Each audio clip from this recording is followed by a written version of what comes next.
നമ്മൾ ചിലരെ വണ്ടി ഭ്രാന്തന്മാരൊക്കെ എന്ന് പറയാറുണ്ട്. ഇത്തരം വണ്ടി കണ്ടാൽ ആർക്കൊന്ന് ഭ്രാന്ത് ഇളകുന്നുള്ളത് ശരിയാണ്. പക്ഷേ ഇതൊരു ലഹരിയാണ്. ഈ ലഹരി എന്ന് പറയുമ്പോൾ ഈ ലഹരിയിലേക്ക് വരുമ്പോൾ മറ്റ് ലഹരികൾ ഒഴിവാക്കാൻ കഴിയുമെന്നാണ് അഡ്വഞ്ചർ ക്ലബ്ബിലെ നമ്മുടെ സുഹൃത്തുക്കൾ പറയുന്നത്. നമ്മോടൊപ്പം പല സമയങ്ങളിലും നമ്മോട് സഹകരിക്കുന്ന ആളുകളാണ്. പേര് റഷീദ് കിംസ്. ഇവർ പറയുന്നത് ലഹരി ഒഴിവാക്കാൻ ഏറ്റവും ഒന്നാന്തരമായ മാർഗ്ഗമാണ് ഓഫ് റോഡ് ഡ്രൈവിംഗ് എന്നാണ്. നമുക്ക് അവരോട് തന്നെ ചോദിക്കാം, എന്തുകൊണ്ടാണ് അങ്ങനെ പറയുന്നത്? തീർച്ചയായിട്ടും കാരണം എന്താ വെച്ചാൽ വണ്ടി ഭ്രാന്ത് എന്ന് പറഞ്ഞാൽ റോട്ടിൽ ഒച്ച ഉണ്ടാക്കിയിട്ട് വണ്ടി ഓട്ടലല്ല ശരിക്കും വണ്ടി ഭ്രാന്ത് എന്ന് പറഞ്ഞാൽ off road vehicle off road ആയിട്ടുള്ള അഡ്വഞ്ചർ ആയിട്ടുള്ള കാര്യങ്ങൾ എക്സ്പീരിയൻസ് ചെയ്യുമ്പോൾ ഒരു വ്യക്തിയെ അല്ലെങ്കിൽ ഒരാളെ സംബന്ധിച്ചിടത്തോളം അയാൾ പിന്നെ വേറൊരു ജോലിക്ക് പോകാൻ അയാൾക്ക് നേരം ഉണ്ടാവില്ല. കാരണം ഇതന്നെ ഒരു ലഹരി ആയിരിക്കും. പിന്നെ പോരാത്തത് ആ വണ്ടിക്ക് വരുന്ന എക്സ്പെൻസും അതിൻ്റെ ചിലവും അതിൻ്റെ കാര്യങ്ങളും ചെയ്തു വിടുമ്പോൾ വേറെ ഒരു ലഹരി വാങ്ങാനേ അവർക്ക് നേരം ഉണ്ടാവില്ല. വേറെ ജോലിക്ക് പോകാനേ പറ്റില്ലെന്നാണോ? ജോലിക്ക് പോകാൻ ഞാനൊക്കെ തന്നെ എന്നെ സംബന്ധിച്ചിടത്തോളം ഞാൻ ദുബായിലൊരു മെഡിക്കൽ എക്യുപ്മെൻറ്റ് കമ്പനി നടത്തുന്ന ആളാണ്.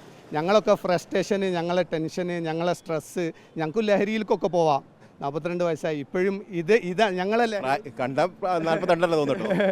അപ്പോൾ ഞങ്ങളെ സംബന്ധിച്ചിടത്തോളം ഞങ്ങൾക്ക് ലഹരി ഓഫ് റോഡാണ്. ഞങ്ങൾ ട്രാക്കുകൾ ഓഫ് റോഡ് ട്രാക്ക് സെറ്റ് ചെയ്ത് കൊടുക്കുന്നുണ്ട്. അഡ്വഞ്ചർ ക്ലബ്ബ് ഓഫ് ചെറുവാടിയും അതോണം കേരള മോട്ടോർ വെൽഫെയർ സൊസൈറ്റി KMMSഉം കൂടിയിട്ടാണ് ഓൾ ഓവർ ഇപ്പോൾ ഞങ്ങൾ ചെയ്തുകൊണ്ടിരിക്കുന്നത്. ഇപ്പോൾ വരാൻ പോകുന്ന ഒരു ഇവൻറ്റ് വരുന്നത് പെരുന്നാളിൻ്റെ 2 ദിവസം കഴിഞ്ഞ് അനൗൺസ് ചെയ്യാൻ പോവുകയാണ്. ചെറുവാടി വരുന്നുണ്ട്. എല്ലാവരും അതിൽ പങ്കെടുക്കണം. ഇതിൻ്റെ ഏറ്റവും വലിയ സന്തോഷം എന്ന് പറഞ്ഞാൽ കുട്ടികളിലുള്ള ലഹരി തീർച്ചയായിട്ടും നമുക്ക് ഒഴിവാക്കിയെടുക്കാൻ പറ്റും. കാരണം അവരേതായിട്ടുള്ള ടേസ്റ്റിലേക്കും അവരേതായിട്ടുള്ള കാര്യങ്ങളിലേക്കും ആ വീട്ടിൽ നിന്ന് തന്നെ അത് തുടങ്ങണം. അവർ അച്ഛനും അമ്മയും തന്നെ തുടങ്ങണം. കാരണം അവരെ ടേസ്റ്റുകൾ ചെറുപ്പത്തിൽ നമുക്ക് ചിലർ പെൻസിൽ ഡ്രോയിങ് ആയിരിക്കും, ചിലർ വണ്ടീൻ്റെ ഭ്രാന്തന്മാരായിരിക്കും, ചിലർ വേറെ എന്തെങ്കിലും ആയിരിക്കും. അവരെന്താണോ അതിലേക്ക് അവരെത്തിക്കാതെ നമ്മൾ അവരെ വേറെ എന്തെങ്കിലും അടിച്ചേൽപ്പിക്കുകയാണെങ്കിൽ തീർച്ചയായിട്ടും അവർ ലഹരിക്ക് അടിമപ്പെട്ടു പോകുന്നതാണ് ഞങ്ങൾക്ക് മനസ്സിലാക്കാൻ കഴിഞ്ഞത്. ഷെരീഫ് കൂടി നമുക്ക് ചേർന്നു അല്ലേ? ഷെരീഫ് അല്ലേ പേര്? എങ്ങനെയാണ് ഈ ഒരു ഭ്രാന്ത്? ഞാൻ അങ്ങനെ ഒരു ആ രീതിയിലല്ല പറയുന്നത്.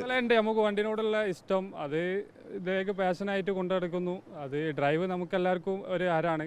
അത് നമ്മൾ ട്രാക്കുകളിൽ കാണിക്കുന്നു. റോഡിൽ നമ്മൾ അനാവശ്യമായിട്ടുള്ള ഡ്രൈവിംഗ് ഇല്ല. ട്രാക്കിലാണ് നമ്മൾ കൂടുതൽ കാണിക്കുന്നത്. അഡ്വഞ്ചറായിട്ടുള്ള കൂടുതൽ ആക്ടിവിറ്റീസാണ് നമ്മൾ കൂടുതൽ മുൻഗണന കൊടുക്കുന്നത്. അതായത് ഡ്രൈവിംഗ് എന്ന് പറയുന്നത് ഈ ഓവർ സ്പീഡും കാര്യങ്ങളൊക്കെ ട്രാക്കിലേ നടത്താവൂ എന്നാണ്. ട്രാക്കിൽ നമുക്ക് അതിനെ ട്രാക്ക് സെറ്റ് ചെയ്തിട്ട് നമ്മളെ സ്കില്ല് അവിടെ പ്രകടിപ്പിക്കുക എന്നുള്ളതാണ് നമ്മളെ ഒരു പോളിസി. റോഡിൽ നടത്തരുത് എന്നാണ്. അതേപോലെ യുവാക്കൾ അഡ്വഞ്ചറിലേക്ക് വരിക എന്നുള്ള കൂടുതൽ ലഹരിയിൽ നിന്നും വിട്ടു നിന്ന് അഡ്വഞ്ചർ കൂടുതൽ പ്രൊമോട്ട് ചെയ്യുക എന്നുള്ളതാണ് ഞങ്ങളൊരു പോളിസി. ഇപ്പോൾ ദുരന്ത മേഖല കൂടിയാണല്ലോ നമ്മളിതൊക്കെ. അപ്പോൾ ആ ദുരന്ത മേഖലയിൽ നിങ്ങളുടെ പ്രവർത്തനം എന്തൊക്കെയാണ്? ദുരന്ത മേഖല എന്ന് വെച്ചാൽ ആ ദുരന്തം ഉണ്ടായ ടെറൈനുകൾ വെള്ളവും കല്ലും മലകളുമാണ്. ഞങ്ങളെ വണ്ടികളെ സംബന്ധിച്ചിടത്തോളം അത്യാവശ്യം അതിനുള്ള എല്ലാ സ്പെക്കും എക്യുപ്മെൻറ്റും ഞങ്ങളെടുത്തുണ്ട്.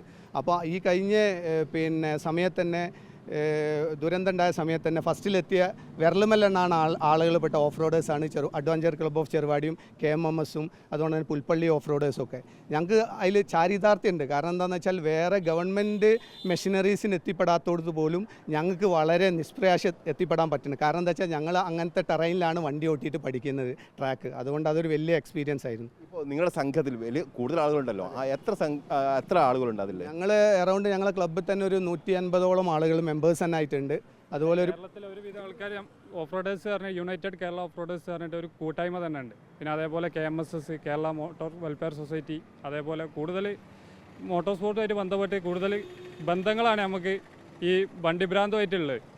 എത്ര വണ്ടിയുണ്ട് ഞങ്ങൾക്ക്? ഓൾമോസ്റ്റ് ഞങ്ങൾ ക്ലബ്ബിൽ ഒരു 10, 55, 60ഓളം വണ്ടികളുണ്ട്. പിന്നെ അതുപോലെ ക്ലബ്ബ് മെമ്പേഴ്സ് അല്ലാത്തോലും ഞങ്ങളെ മന്ത്ലി അതുകൊണ്ട് ഇയർലി ഉണ്ടാകുന്ന ഇവൻറ്റുകളിൽ പങ്കെടുക്കാറുണ്ട്. അവരും വരാറുണ്ട്. അപ്പോൾ ഇതിൽ ഏറ്റവും കൂടുതൽ എന്ന് വെച്ചാൽ അതായത് നമ്മൾ പുതിയ വരുന്ന തലമുറക്ക് അവരെ ലഹരി ഒന്നെങ്കിൽ ഇങ്ങനത്തെ അഡ്വഞ്ചറായിട്ടും അതുപോലെ തന്നെ മാർഷൽ ആർട്സ് അങ്ങനത്തെ കാര്യങ്ങളിൽ കൊണ്ടുവന്നിട്ടില്ലെങ്കിൽ സമൂഹം എന്തായാലും വില കൊടുക്കേണ്ടി വരും. അത് വളരെ വലിയൊരു സന്ദേശമാണ്. കാരണം കുട്ടികളെ നല്ല രീതിയിലേക്ക് ഏതെങ്കിലും തരത്തിൽ ഇത്തരത്തിലുള്ള ലഹരിയിലേക്ക് കൊണ്ടുവരണം എന്നാണ്. അതായത് ഈ നമ്മൾ ഭ്രാന്ത് എന്നൊക്കെ പറയുമ്പോൾ അതൊരു ക്രേസ് കൂടിയാണ്, അതൊരു ലഹരിയാണ്. ആ ലഹരിയിലേക്ക് കൊണ്ടുവരണം എന്നാണ് പറയുന്നത്. അതിൽ ഒന്നാന്തരമായ ഒരു മാർഗ്ഗമാണ് ഇത്തരത്തിലുള്ള ഓഫ് റോഡ് ഡ്രൈവിങ്ങുമായി ബന്ധപ്പെട്ട ആ ഡ്രൈവും കാര്യങ്ങളൊക്കെ ആ രീതിയിലേക്ക് കൊണ്ടുവരാം. അതോടൊപ്പം തന്നെ മാർഷൽ ആർട്സുമായി ബന്ധപ്പെട്ട മറ്റൊരു രീതിയിലേക്ക് കൊണ്ടുവരാം. അത്തരത്തിൽ നല്ല രീതിയിൽ ആലോചിച്ച് പുതുതലമുറയെ ആ രീതിയിലേക്ക് കൊണ്ടുവരാനുള്ള ശ്രമങ്ങളാണ് നടത്തേണ്ടത് എന്നാണ് ഇപ്പോൾ വളരെ കൃത്യമായി തന്നെ പറയുകയും ചെയ്തത്. ഏതായാലും സന്തോഷകരമാണ് ഇവരുടെ കാര്യം. കാരണം ഓഫ് റോഡ് ഡ്രൈവിംഗ് ഉണ്ട്, അതോടൊപ്പം തന്നെ ഏതെങ്കിലും തരത്തിൽ ദുരന്ത മേഖലകളിലൊക്കെ എത്തുകയും അതിന് വേണ്ടി പ്രവർത്തിക്കാൻ ആദ്യഘട്ടത്തിൽ തന്നെ തയ്യാറാവുന്നു എന്നുള്ളതും പ്രധാനപ്പെട്ട ഒരു കാര്യം തന്നെയാണ്. വീഡിയോ ജേർണലിസ്റ്റ് ഷബീർ വടക്കേക്കരിക്കൊപ്പം reporter K Abhilash, in reporter, Kozhikode.